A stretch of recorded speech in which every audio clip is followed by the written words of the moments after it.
at the edge of many reservation roads. The trailhead looks exactly the way your memory says it should.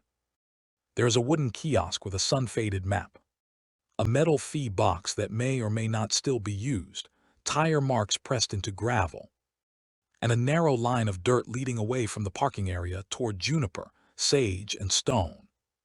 Someone has usually left a water bottle in the truck. Someone has usually said the weather looks fine. And someone has always assumed that a path in open daylight is simply a path. That is the ordinary part. The break comes quietly. In some places on native land, the trail you were not meant to take is the one that looks easiest. A great deal of wilderness fear begins with weather, injury, or distance. On reservation land, older warnings often begin with instruction instead. Stay on the route, do not cross the wash. Do not go where there is no permission. Do not leave the marked trail because a clearer one appears beside it. Your map may call that caution excessive. The people who have lived there the longest do not. At Canyon de Chelly in northeastern Arizona, the land most visitors recognize from photographs is not empty scenery at all. Dene families still live there, raise livestock there, and move through a canyon system where people have lived for thousands of years. Which is one reason the National Park Service says the White House Trail is the only self-guided hike, and other trips into the canyon require an authorized guide. That detail sounds administrative until you understand what it really means on your side of the fence. Access in that landscape is not assumed, it is granted. The same principle appears across Navajo Nation rules in plain language. Stay on designated trails and routes. Do not wander across residential areas. Closed places are closed. Sacred sites are protected by law. Your country is used to treating a footpath as an invitation. But tribal land often treats it as a question of relationship, permission, and consequence. That matters here. The old warning in this story was never about a monster stepping into view on command. And it was never about a dramatic curse, waiting for a tourist to mispronounce a name. It was more exact than that. If a path opens where no path should be, and if that route carries you away from the one people already agreed was safe, you do not test it for your own satisfaction. You leave it alone. That sounds simple. It has never sounded simple to outsiders for very long. The specificity of these warnings is one reason they endure. Older people did not merely say be careful in the canyon, or be respectful on the mountain, or mind yourself near a shrine. They said do not cross there, do not climb that, do not continue after this point, do not enter unless invited. Do not follow what appears after weather changes the ground. Your modern ear may hear superstition, because the sentence carries no technical jargon. The land hears precision. Across native communities in the Southwest and the plains, the wording changes with the place, but the structure remains steady. A hill may be open while its summit is not. A wash may be visible while the side canyon beyond it is not yours to enter. A shrine may look like branches and cloth to your eye, while meaning prayer, presence, or grief to the people who placed it there. The instruction is not framed as folklore, it is framed as conduct. The people who dismiss that difference usually make the same mistake. They assume the warning exists because earlier generations lacked maps, radios, weather reports, or rescue teams. That reading fails the moment you look at who gives the instruction. These are communities with exact knowledge of springs, grazing routes, storm seasons, cliffs, flood channels, and distances measured long before a recreational app could redraw your afternoon. When they tell people not to take a certain route, the simplest reading is still the strongest one. They know the land better than you do. There is another part. And it is the part that keeps returning in ranger conversations, family stories, and land use rules. The trail nobody was meant to find is not always old, overgrown, or hidden under brush. Sometimes it looks newer than the marked path. Sometimes it is smooth, because too many people have already made the same bad decision. Sometimes it appears after rain, or after a season of washout, or beside a place where vehicles stop and people get curious. Your feet trust convenience faster than your judgment does. For decades, tribal officials have had to explain this in legal language, because legal language is what many visitors hear best. Permits are required. Certain scenic areas are sacred. Some routes are closed because they cross home sites. Trespassing is enforced. Off-road cuts create erosion. None of that sounds mysterious when printed on a page. It only becomes mysterious after someone ignores it and later insists the place made no sense.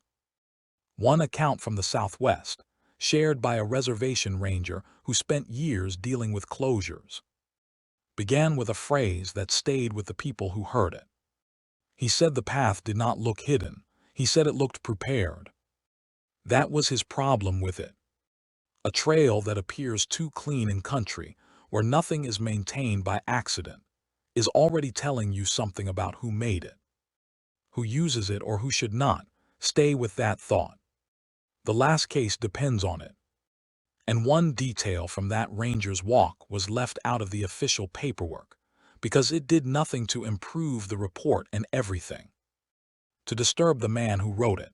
First, look at Dene country, because the rule is easiest to see there. From the rim at Canyon de Chelly, your eye can travel for a long distance without understanding how difficult the ground becomes once you leave a viewpoint. The overlooks are orderly, the roads are paved, and the canyon itself looks spacious enough that distance appears manageable. Then a person drops below the rim, loses the clean line of the horizon, and discovers how quickly scale can make confidence useless. Only one trail there is self-guided. That fact matters. The White House Trail is named, maintained for access, and openly presented to the public. Other entries into the canyon are not casual walks. And the reason is not hard to see when you remember that this is living homeland. Not a scenic container built for your weekend. Families live there. Livestock moves there.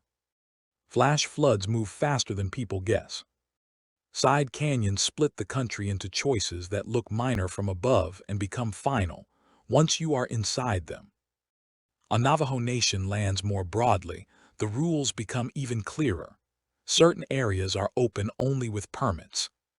Some are closed altogether because they cross residential land, fragile archaeological places, or sacred ground protected by tribal law.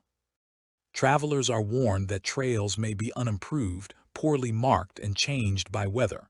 The language is practical, so are the consequences. Rangers in that region know a recurring pattern. A visitor sees a social trail, a game path, a drainage cut, or a route recommended by somebody online who should not have recommended it.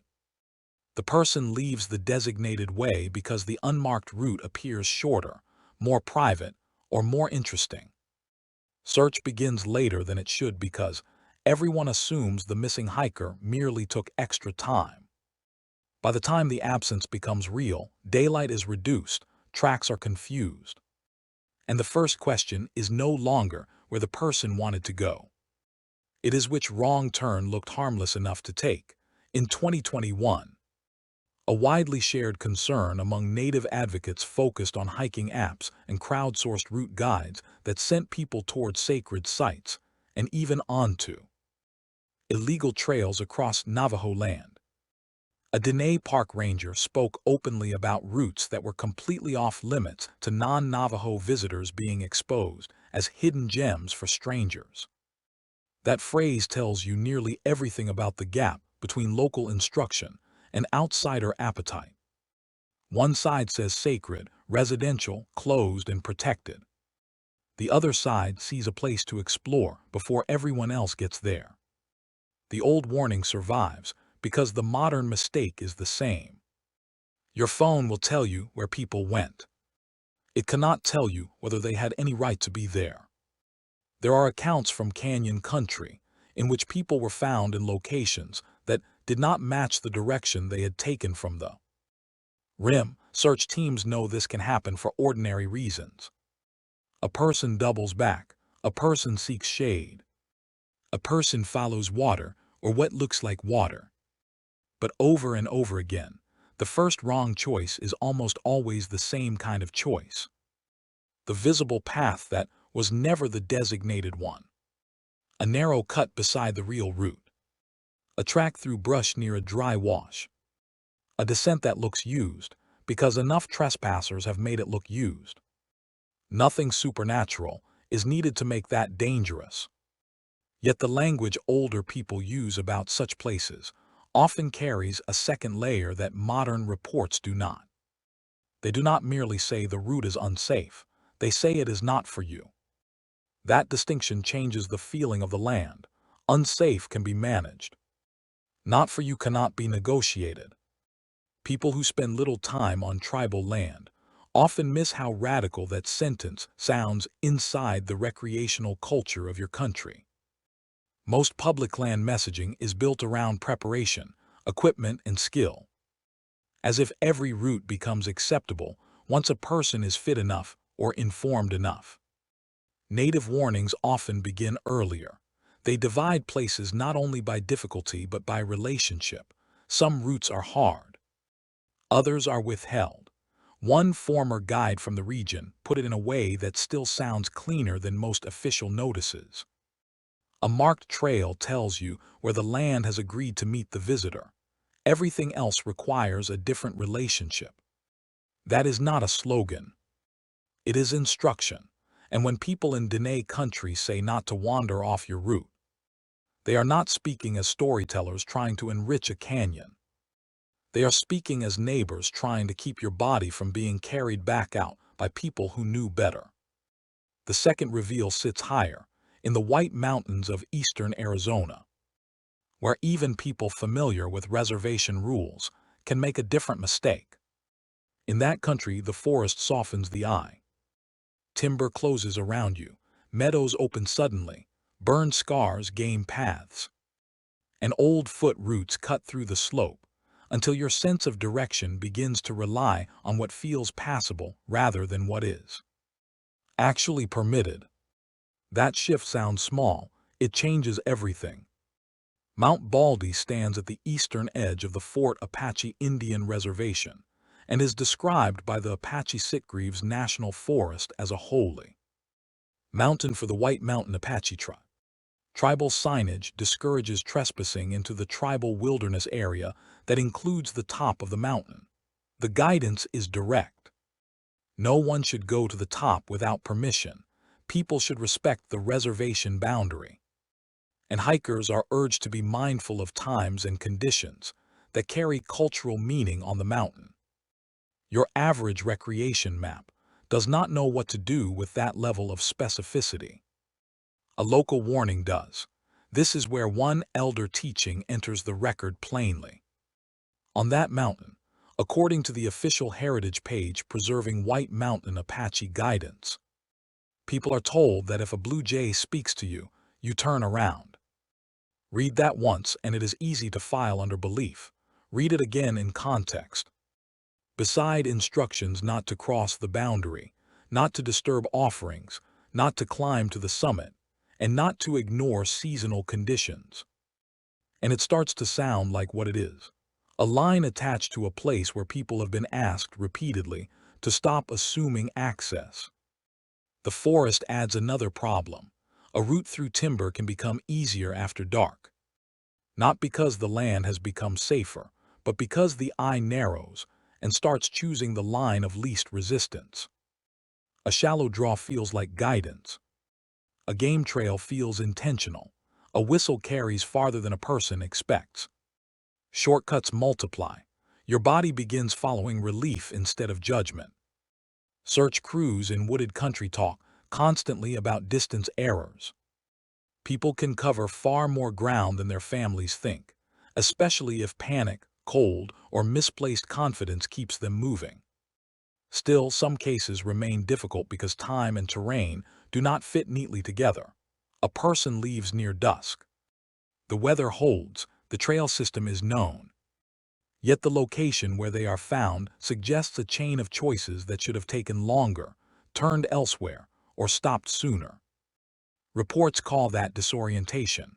Older language uses less clinical words, but the result is the same. The person did not stay where they were supposed to stay. In White Mountain Apache country, respect rules are tied not only to safety but to presence. People still travel to the mountain for prayer. Offerings are left there. Boundaries are marked for a reason. Once you understand that, the modern behavior of treating every visible route as a challenge to complete begins to look less adventurous and more blunt. It also helps explain why locals can sound patient for years and then suddenly sound tired. They are repeating instructions that were already clear. One ranger from the broader region described a familiar nighttime recovery this way. The missing man had left a main trail because another path seemed more traveled. His flashlight batteries were still good when searchers reached him. His water was not gone. Nothing in his gear explained the route he took. And nothing in his explanation accounted for the fact that he had walked past 2 points where turning around would have returned him to safety. He said the lower trail felt wrong after the first bend, but easier after the second. That was all, no useful reason. No sound conclusion. A line like that matters because it keeps turning up in different forms. The wrong trail often becomes easier before it becomes impossible. Ease is not evidence. On some land it is the bait. Third, the pattern widens beyond any single tribe. And this is where the subject stops looking like isolated local custom. Across Hopi land, visitor etiquette emphasizes something that many outsiders resist hearing. You are a guest on private land. Certified guides are recommended because they know what visitors do not. Some ceremonies are not open to the public. Certain spaces, including kivas, are not entered unless you are invited. If you come upon objects that look ordinary to you but may carry significance to someone who placed them, you do not touch them. You take your attention elsewhere. That instruction is not limited to formal ceremony. It extends to movement itself. On Hopi mesas, the difference between a road, a village approach, a shrine area, and a place where outsiders do not belong may not announce itself in terms your recreation habits expect. There may be no gate, there may be only custom memory.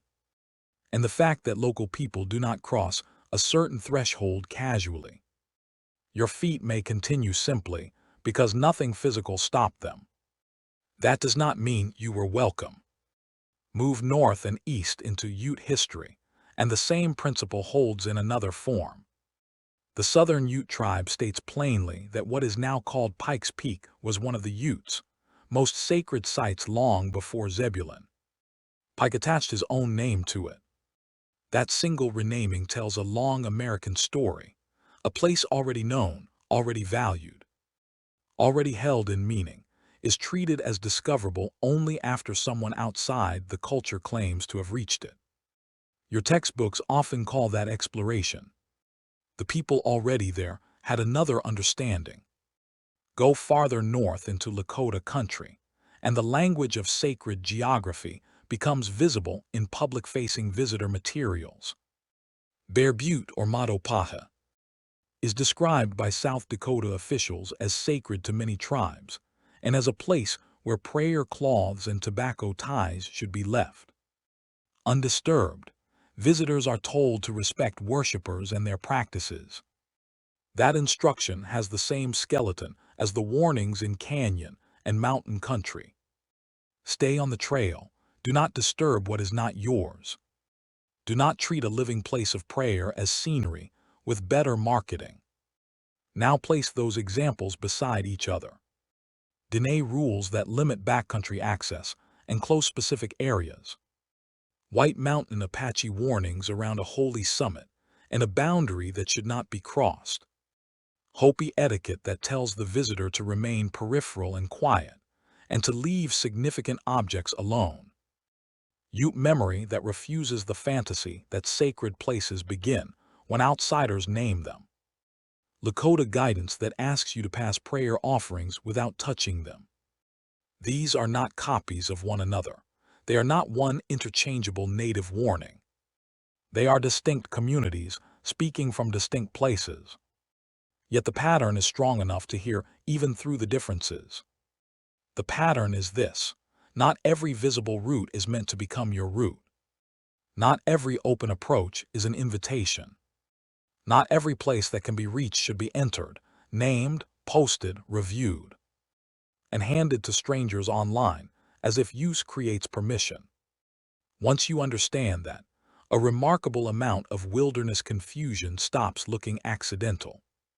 It starts looking like a culture-wide refusal to believe that limits can exist without fences. There is a practical side to that refusal.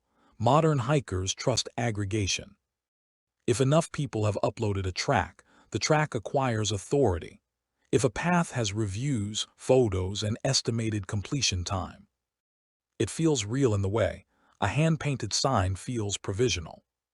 But a crowdsourced route can still be illegal, disrespectful, or dangerous, especially on tribal land, where the most important category is not popularity. It is permission. Your app cannot read relationship. There is also a psychological side that reservation rangers know well. Many visitors assume that if a trail exists physically, someone must have intended them to use it. They do not consider how many visible paths are made by livestock, runoff, maintenance work, erosion, trespass, ceremony, or generations of movement by people whose obligations to the land are not the same as a visitor's. A route may be old and still not be public. A route may be fresh and still not be yours. This is where many reports become difficult to summarize. The missing person was experienced, the weather was decent, the marked trail was obvious. Then some smaller line of travel appeared and carried the person somewhere that no official map considered normal movement for the day. Rangers write those events in professional language because professional language is what incident reports require. The families speak another language later, often in private. They say the place called him off the trail. They say she went where people had said not to go. They say the warning had been clear. A final detail belongs here because it has no easy use and no clean explanation. In one reservation, search recounted among staff years after the paperwork closed. There were fresh hoofprints on shale above a drainage where horses were not allowed, and no stock had been reported. The tracks ran for less than 20 yards and ended at stone. Nobody made much of it in the report. Nobody forgot it either. Forth comes the ranger case from the title. And this is where all the older instructions stop sounding separate. The man was not a thrill seeker. He was not lost from the first minute. He worked reservation land long enough to know closures, to recognize common trespass routes, and to understand the difference between a maintained trail and a social path pressed into use by people who wanted something private. Your first mistake would be to imagine he was reckless. His own mistake was smaller than that. It was a routine day near Chinnell, according to the account later repeated among coworkers. A turnout had produced the usual signs of curiosity. Tire tracks where vehicles had stopped too long, footprints in the dust, a few crushed cans. Nothing unusual for a place where people stand at the edge of protected country and decide the rules probably apply to somebody else. The ranger walked out to check whether anyone had gone past the point they were allowed to go. That part was ordinary. Then he noticed a narrow line through rabbit brush where there had not been one the week before. He would later say that the trail looked prepared, not old. Prepared, the brush was bent cleanly at shin height. The loose stone had been pressed into a firmer strip. And there was just enough room between the plants that a person could move without scratching their arms.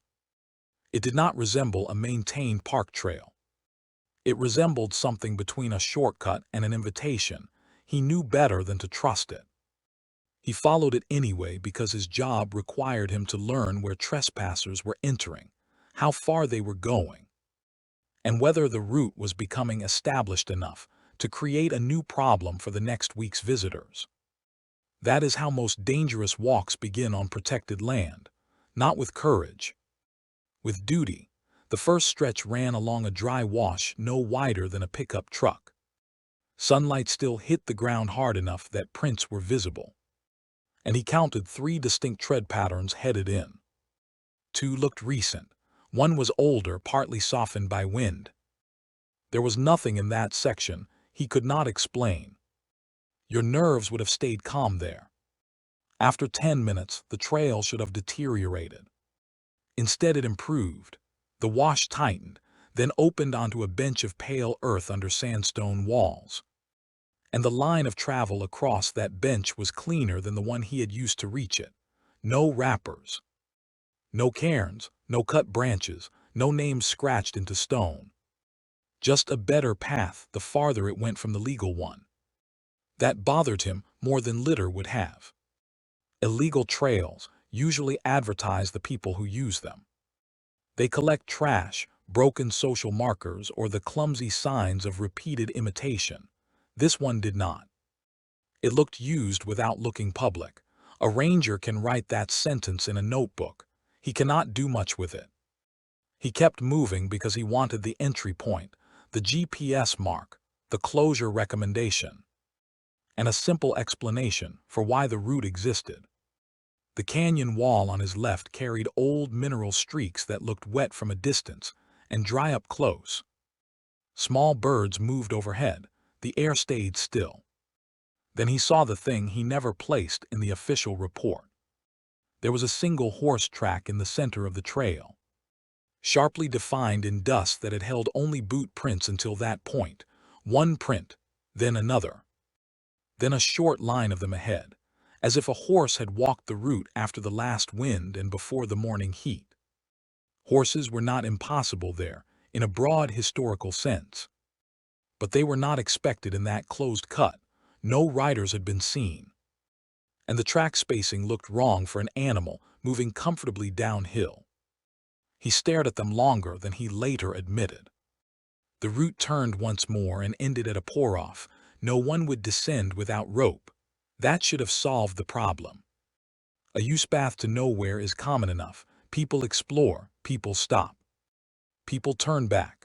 Yet the ranger stood there looking at a drop that made the entire line of travel seem irrational.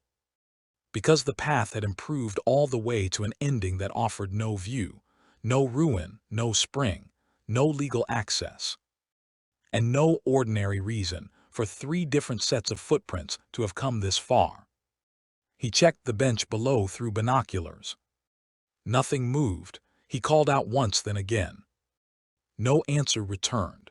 When he turned around, the outbound trail felt less visible than it had on the way in. That detail matters. People hear it and think fear altered his memory. Perhaps it did. But even he did not claim the path disappeared. He said something worse for a man trained to observe terrain. He said the route back no longer looked like the route he had trusted coming in. The bend seemed tighter, the brush felt closer. A side cut he did not remember noticing opened toward a crack in the wall, and for a brief moment looked more correct then. The path behind him. He stopped. That decision probably saved him. Rangers are trained against momentum in uncertain country, because momentum creates confidence long after confidence should have ended. He drank water, checked his bearing, and forced himself to study the ground instead of the opening in the rock. The boot prints he had followed in were still there. So were the horse tracks, ending where the path turned away from the pour-off and back toward the wash.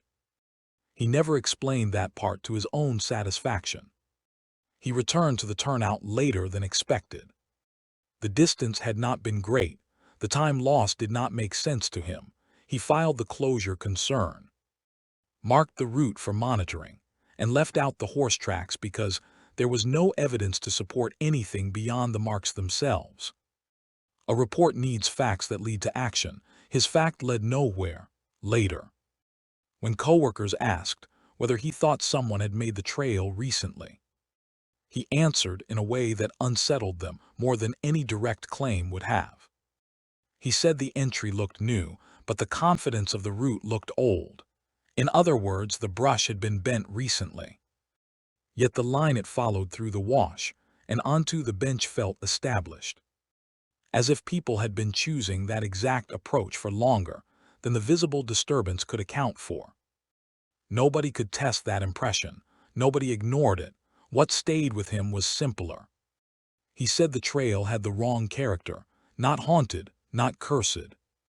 Wrong. It looked like a route made to be followed by anyone who believed ease was proof.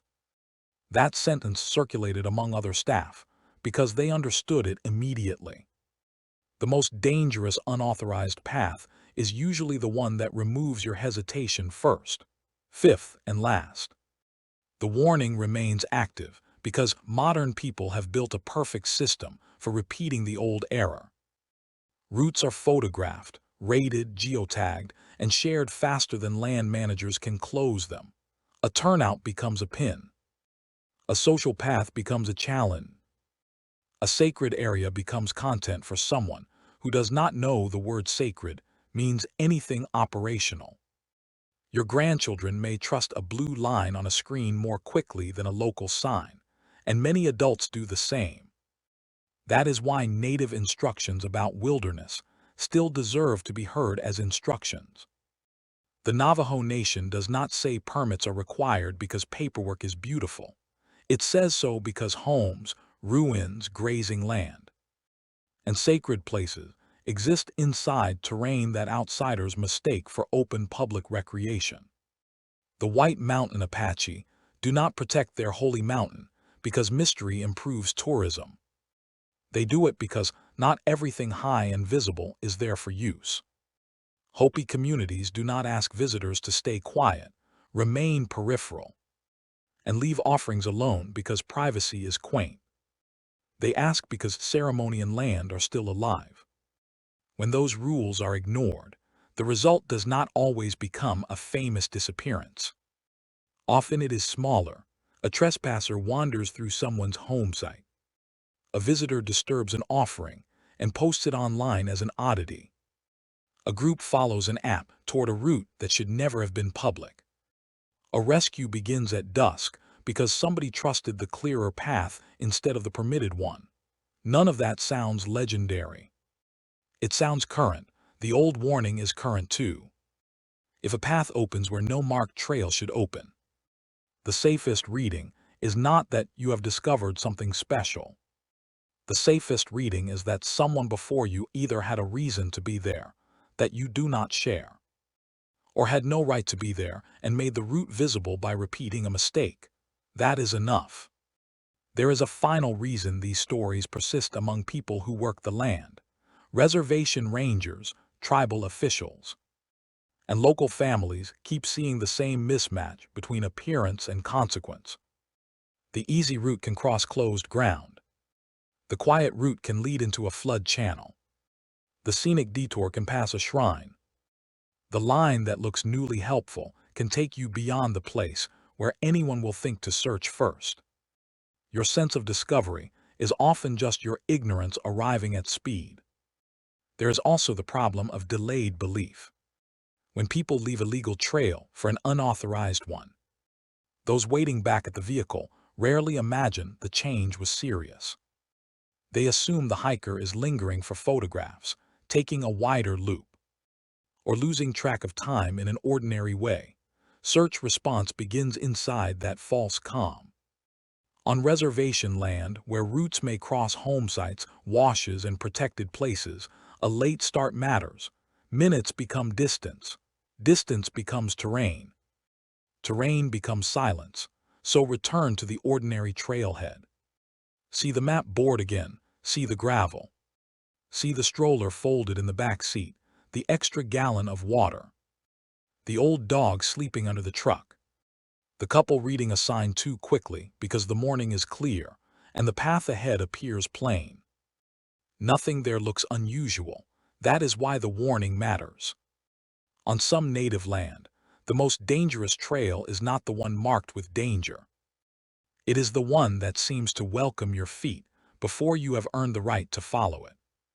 And if you ever stand at a familiar place and notice a route that looks cleaner than the official one, more direct than the maintained one, and somehow timed exactly to your curiosity, leave it.